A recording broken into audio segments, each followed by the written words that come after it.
Binulabog ng tensyon ang bahagi ng Sampaloc, Maynila dahil sa rambulan ng ilang kabataan. Bato at molotov ang pinaulan ng ilang sangkot na galing pa umano sa simbang gabi. Ang nahulikam na gulo sa pagtutok ni Jomer Apresto. Aakalain mong naglalaro lang ang mga kabataang ito sa bahagi ng Lacson Avenue sa Sampaloc, Maynila. Pero biglang naghagis ng molotov ang isa sa kanila. Hanggang gumanti na rin ang iba pa. Ayon sa barangay, aabot sa 20 kabataan ang sangkot sa riot.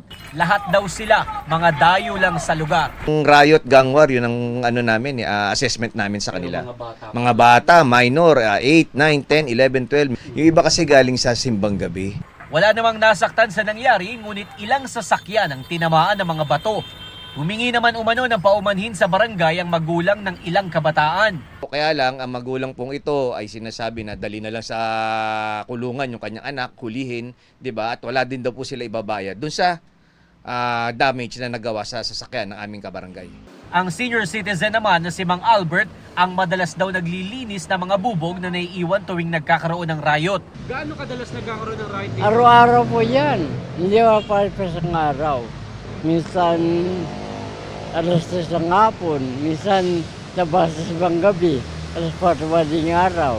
Ayon sa barangay, may mga pulis sa tauhan naman nila na nagbabantay sa lugar pero tsumetsyempo ang mga kabataan kapag wala na ang mga nakabantay dito. Ayon naman sa Manila Police District, agad naman silang rumesponde noong mabalitaan ang nangyari. Ang ginawa ng pamanuan ng Manila Police District, yan yung dalawang istasyon natin. Naglagay na tayo dyan ng mga pulis natin na magbabantay. Na-turn over na rin umano sa Manila Department of Social Welfare ang ilan sa mga kabataan na nasangkot sa riot, habang ang iba naman ay ibinalik sa kanilang mga magulang.